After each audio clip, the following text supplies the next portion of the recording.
Assalamualaikum warahmatullahi wabarakatuh. Perkenalkan, nama saya Tiara Dewani Raiswara dari 11C Keperawatan, absen 32, SMK Kesehatan Surabaya. Di sini saya akan mempresentasikan tentang sistem pemerintah di Indonesia. Pengertian sistem pemerintahan. Sistem adalah suatu keseluruhan yang terdiri atas beberapa bagian yang mempunyai hubungan fungsional. Pemerintah dalam arti luas adalah pemerintah atau lembaga-lembaga negara yang menjalankan segala tugas pemerintah baik sebagai lembaga eksekutif, legislatif, ataupun yudikatif. Macam-macam sistem pemerintah Indonesia.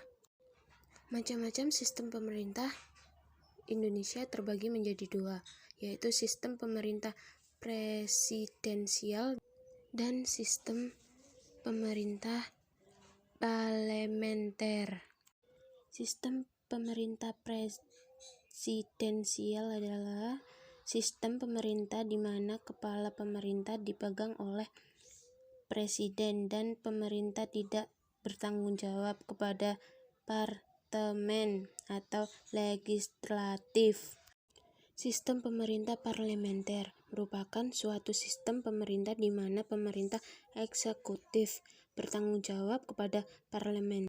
Dalam sistem pemerintah ini, parlemen mempunyai kekuasaan yang besar dan mempunyai kewenangan untuk melakukan pengawasan terhadap eksekutif. Menteri dan Perdana Menteri bertanggung jawab kepada parlemen.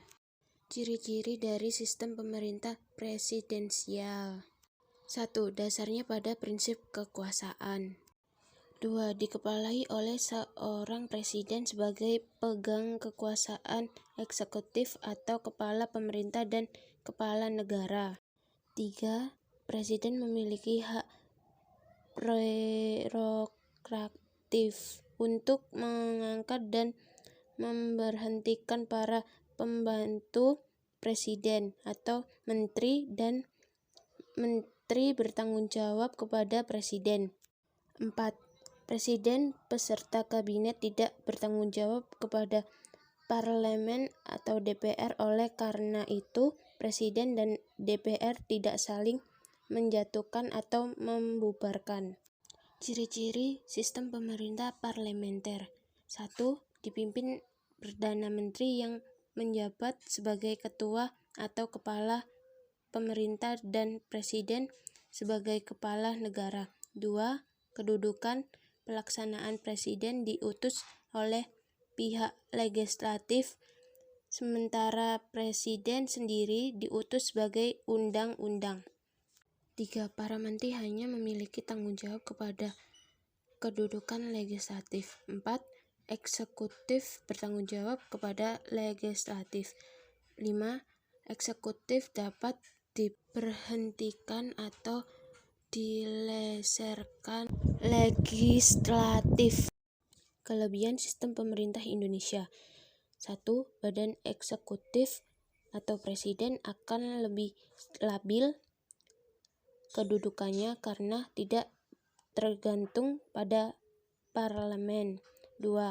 Masa jabatan dan eksekutif atau presiden mempunyai jangka waktu tertentu. Masa jabatan presiden Indonesia adalah 5 tahun. 3. Penyusunan program kerja kabinet akan lebih mudah karena dapat disesuaikan dengan jangka waktu semasa mereka menjabat. Kekurangan sistem pemerintah Indonesia. Kekuasaan eksekutif atau presiden di luar pengawasan langsung badan legislatif sehingga sangat memungkinkan dapat menciptakan kekuasaan yang mutlak pada eksekutif. 2. Sistem pertanggungjawaban kurang jelas antara badan eksekutif legislatif kurang jelas, memungkinkan jelas secara tertulis. Namun, banyak masyarakat Indonesia sendiri pun masih bingung akan sistem pertanggungjawaban dalam sistem pemerintah Indonesia. Sekian, terima kasih. Bila ada salah kata atau ucapan, mohon dimaafkan. Wassalamualaikum warahmatullahi wabarakatuh.